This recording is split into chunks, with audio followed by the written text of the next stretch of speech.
मैं मोदी साहब नूं पुछना चाहना, हरियाणे दे मुख मंत्री नूं पुछना चाहना कि की फर्क है इन्हां दोवां डैरां दे विच। यहाँ से एक बंदा नहीं जाना चाहिए यार, मेरे पास आए नहीं यार, और अगर गया ना तो उसका सर फुटा होना चाहिए किसी का, ठीक है, क्लियर है ना आपको। उस जरनल डायर ने जिहड़ा आयुष सिन्हा वा उन्हें अपने अकावां नूं खुश करन दी कोशिश कीती आ। साथियों, अज मैं खड़ा अमृतसर दी उस पाक पवित्र धरती दे उत्ते जलियांवाला बाग दे विच जिथे 13 अप्रैल 1919 नूं जरनल डायर ने गोलियां दा आर्डर दे के और 1500 के करीब जिहड़े लोग सीगे जिन्हां नूं शहीद कीता सीगा, और उसे शहादत ने भारत दे जिहड़ी आज़ादी दी वो नींह रखी सीगी। उस तो बाद जाके जिहड़ी आज़ादी मिली और इहदे हालात आम ते सारे वेखे ने, पर मैं जिथे तुलना कर लगा कि वो छोटी जी गली है जिहदे विच जरनल डायर ने मोर्चा ला लिया सीगा। इक्को ही रस्ता सीगा जलियांवाले बाग दे विच अंदर आउण दा, और उत्थे उन्हें अपना मोर्चा ला के ते जिहड़ियां गन बीड़ दित्तियां सीगियां, और इत्थे जिहड़े लोक ने वो धरना दे रहे सीगे रॉलेट एक्ट के खिलाफ, जिहदे विच सरकार ने पास कीता सीगा कि नो अपील ते नो दलील।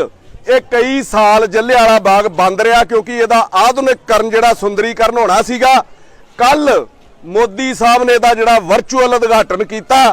पहलां ते इस जलियांवाले बाग दे शहीदां नूं समर्पित मैं 2 लाइनां कहण लगा कि अंग्रेजों की यातना से सींचा, अंग्रेजों की यातना से सींचा, मैं वही अनुराग हूं, वीरों के गर्म लहू से भीगा, मैं जलियांवाला बाग हूं।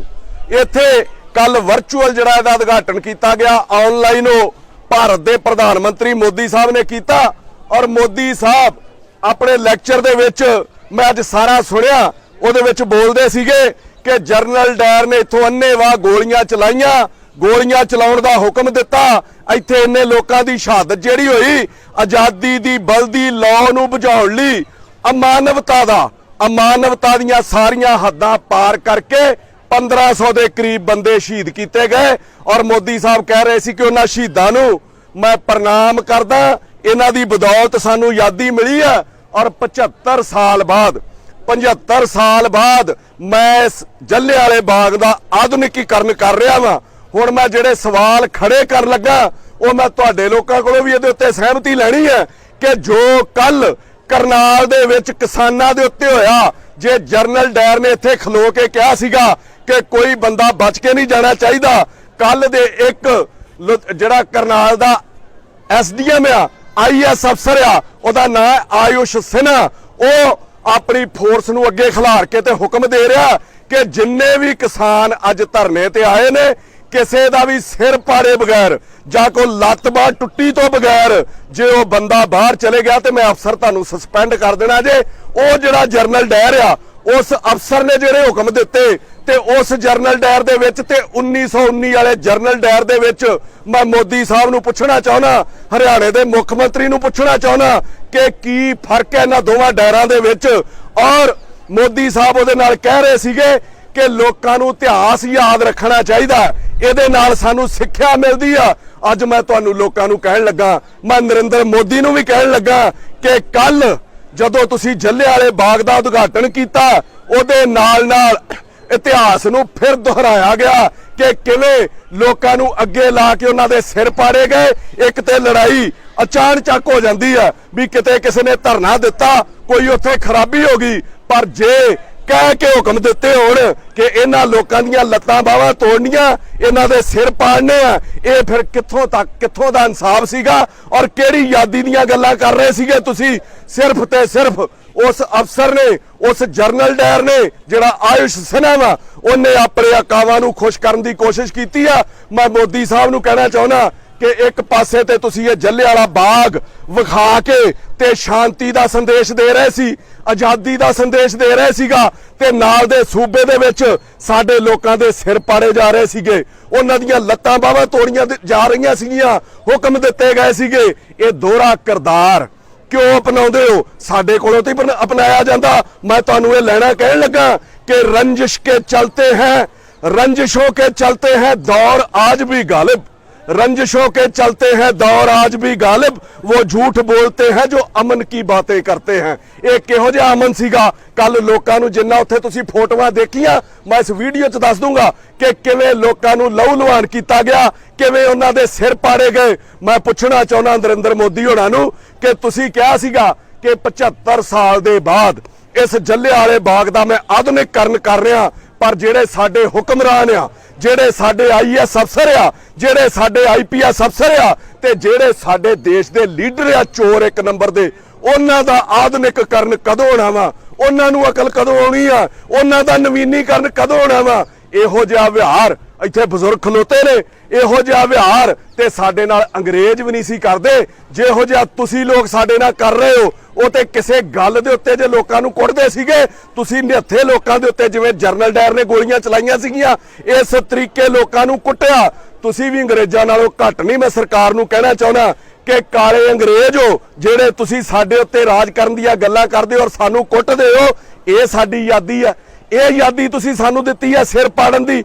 ਉਦੋਂ ਵੀ ਲੋਕ ਇੱਥੇ ਆਪਣੇ ਹੱਕਾਂ ਦੀ ਗੱਲ ਕਰ ਰਹੇ ਸੀਗੇ, ਕੱਲ ਵੀ ਲੋਕਾਂ ਨੇ ਆਪਣੇ ਹੱਕਾਂ ਦੀ ਗੱਲ ਕੀਤੀ। ਹਾਲਾਤ ਸਾਡੇ ਇਹ ਬਣਾ ਦਿੱਤੇ ਆ, ਨਾ ਸਾਨੂੰ ਗੱਲ ਰੱਖਣ ਦੀ ਆਜ਼ਾਦੀ ਆ, ਨਾ ਸਾਨੂੰ ਆਪਣੇ ਹੱਕ ਰੱਖਣ ਦੀ ਆਜ਼ਾਦੀ ਆ। ਇਹਦੇ ਨਾਲੋਂ ਤੇ ਸਾਡੇ ਤੇ ਜਿਹੜੇ ਅੰਗਰੇਜ਼ ਰਾਜ ਕਰਦੇ ਸੀ ਉਹ ਚੰਗੇ ਸੀਗੇ, ਉਹ ਤੇ ਸਾਨੂੰ ਕੁੱਟਦੇ ਸੀਗੇ। ਕੋਈ ਕਰਪਸ਼ਨ ਤਾਂ ਨਹੀਂ ਸੀ ਨਾ ਹੈਗੀ ਉਦੋਂ। ਤੁਸੀਂ ਲੋਕ ਸਾਨੂੰ ਲੁੱਟਦੇ ਵੀ ਹੋ, ਤੁਸੀਂ ਲੋਕ ਸਾਨੂੰ ਕੁੱਟਦੇ ਵੀ ਹੋ, ਸਾਡਾ ਆਹ ਅਸਰ ਕਰਦੇ ਹੋ। ਜਾ ਕੇ ਰੋਈਏ ਕਿੱਥੇ, ਕਿਹੜੀ ਮਾਂ ਕੋਲ ਜਾ ਕੇ ਰੋਈਏ ਕਿ ਤੁਰ ਗਏ ਯਾਰ ਮੁਹੱਬਤਾਂ ਵਾਲੇ, ਤੁਰ ਗਏ ਯਾਰ ਮੁਹੱਬਤਾਂ ਵਾਲੇ, ਨਾਲ ਹੀ ਲੈ ਗਏ ਆਸੇ, ਦਿਲ ਨਹੀਂ ਲੱਗਦਾ ਮੁਹੰਮਦ ਬਖਸ਼ਾ ਜਾਈਏ ਕਿਹੜੇ ਪਾਸੇ। ਆਹ ਹਾਲਾਤ ਸਾਡੇ ਤੁਸੀਂ ਬਣਾ ਦਿੱਤੇ। ਅਸੀਂ ਫਰਿਆਦੀ ਆ, ਸਾਡੀ ਸੁਣਵਾਈ ਕਿਤੇ ਨਹੀਂ ਹੁੰਦੀ। ਇਹਦੇ ਨਾਲ ਮੋਦੀ ਸਾਹਿਬ ਕੱਲ ਗੁਰਬਾਣੀ ਦੀਆਂ ਤੁਕਾਂ ਬੋਲ ਰਹੇ ਸੀਗੇ ਕਿ ਸੁੱਖ ਹੋਵੇ ਸੇਵ ਕਮਾਣੀਆਂ। ਉਹਦਾ ਮਤਲਬ ਅੱਗੋਂ ਵਿਆਖਿਆ ਕਰਕੇ ਮੋਦੀ ਸਾਹਿਬ ਦੱਸ ਰਹੇ ਸੀਗੇ ਕਿ ਸੁੱਖ ਜਿਹੜਾ ਮਿਲਦਾ ਹੈ ਨਾ ਉਹ ਦੂਜਿਆਂ ਦੀ ਸੇਵਾ ਕਰਕੇ ਮਿਲਦਾ ਹੈ। ਔਰ ਸੇਵਾ ਨਹੀਂ ਉਹਨਾਂ ਦੱਸੀ ਕਿਹੜੀ ਕਰਨੀ ਹੈ, ਸੇਵਾ ਫਿਰ ਡੰਗ ਵਾਲੀ ਕਰਨੀ ਸੀਗੀ, ਸੇਵਾ ਫਿਰ ਗੋਲੀਆਂ ਵਾਲੀ ਕਰਨੀ ਸੀ। ਇਹ ਸੇਵਾ ਕਰਕੇ ਤੁਹਾਨੂੰ ਸੁੱਖ ਮਿਲਦਾ। ਮੈਂ ਇੱਕ ਮੋਦੀ ਸਾਹਿਬ ਨੂੰ ਅਪੀਲ ਕਰਨੀ ਚਾਹੁੰਦਾ, ਦੇਸ਼ ਦੇ ਪ੍ਰਧਾਨ ਮੰਤਰੀ ਨੂੰ, ਸਾਡਾ ਫਰਜ਼ ਹੈ ਉਹਨੂੰ ਇੱਜ਼ਤ ਨਾਲ ਬੋਲਣਾ ਕਿਉਂਕਿ ਉਹਦਾ ਰੁਤਬਾ ਸਾਡੇ ਦੇਸ਼ ਦਾ ਪ੍ਰਧਾਨ ਮੰਤਰੀ ਆ। ਮੈਂ ਉਹਨੂੰ ਕਹਿਣਾ ਚਾਹੁੰਦਾ ਕਿ 1000 ਤੋਂ 1500 ਬੰਦਾ ਜੱਲਿਆਂਵਾਲੇ ਬਾਗ ਦੇ ਵਿੱਚ ਸ਼ਹੀਦ ਹੋਇਆ ਸੀਗਾ।